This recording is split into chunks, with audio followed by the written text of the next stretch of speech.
Buddhang saranang gacchami,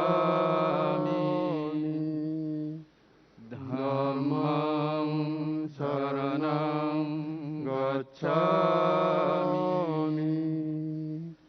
Sanghang saranang gacchami. Let me begin by conveying my greetings on Ashadh Purnima. It is also known as Guru Purnima. This is a day to remember our Gurus who gave us knowledge. In that spirit, we pay homage to Lord Buddha. I'm happy that copies of the Mongolian Kanjur are being presented to the government of Mongolia. The Mongolian Kanjur is widely respected in Mongolia.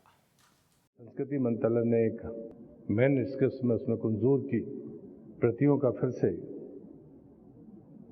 देश और दुनिया के सामने रखने का काम किया है और उसकी पहली प्रतियां आज महामहिम को हम समर्पित करेंगे।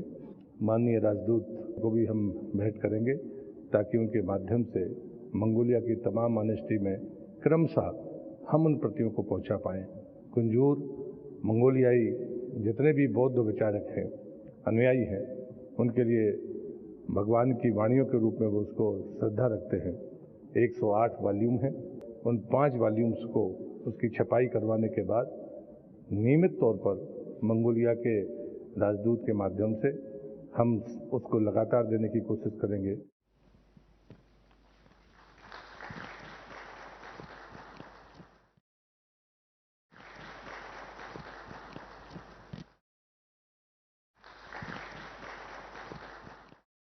Ashadh Purnima is an important day for all of us. Ashadh Purnima or Vyasa Purnima or Guru Purnima is the day when we pay respect to our Gurus. But this is also an important day because on this very day, Bhagavan Buddha gave his first words of wisdom after attaining enlightenment. For us, this day became more important because on this very day, the National Manuscripts Mission, working under the aegis of Indira Gandhi National Center for the Arts, Ministry of Culture, Government of India, presented the first volume of Kanjur manuscripts to the Mongolian ambassador. Mongolian Kanjur, the Buddhist canonical text in 108 volumes, is considered to be the most important religious texts in Mongolia. In the Mongolian language, Kanjur means concise orders, the words of Lord Buddha in particular. It is held in high esteem by the Mongolian Buddhists. They worship the Kanjur at temples and recite the lines of Kanjur in daily life as a sacred ritual. Kanjur are kept almost in every monastery in Mongolia. The language of the Kanjur is classical Mongolian. The Mongolian Kanjur give a cultural identity to Mongolia. Mongolian Kanjur has been translated from Tibetan.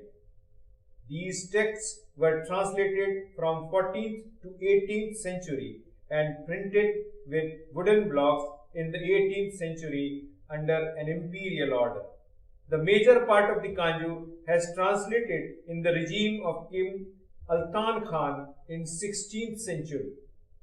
Emperor Lingdan Khan had commissioned the rendition of Kanjur written in gold and silver. The finest Mongolian calligraphers worked diligently to prepare a matrix copy of carving wooden plates.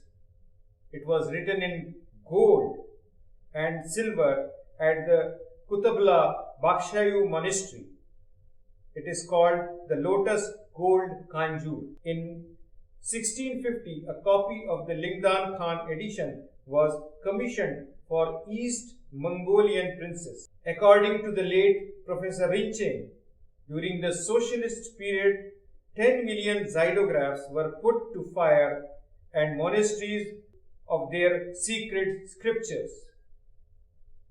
In 1970s, the Mongols approached the UNESCO for publication of the sect, but it was too large a project to be undertaken by UNESCO. During 1956-58, eminent historian and philosopher Professor Raghubir obtained a microfilm copy of the rare Kanjur manuscript and brought them to India. And Mongolian Kanjur in 108 volumes was published in India in 1970 by his able son, another eminent professor of philosophy and history, Professor Lokesh Chandra. This edition of Mongolian Kanjur has been reprinted by the National Manuscripts Mission, which was formed by the late Prime Minister Shri Atal Bihari Vajpayee ji in 2003.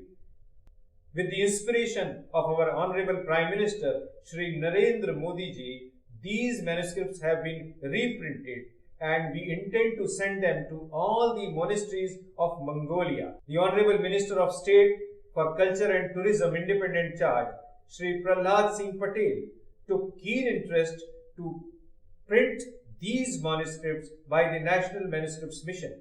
We hope to complete this project by March 2022 and we would like to send all those 108 volumes to different monasteries in Mongolia by this time. This is India's rare cultural gift to Mongolia, which would strengthen the relationship between India and Mongolia. This is a remarkable achievement by the Ministry of Culture, Government of India, for spreading the message of peace, harmony and solidarity propagated by Bhagwan Buddha. Buddha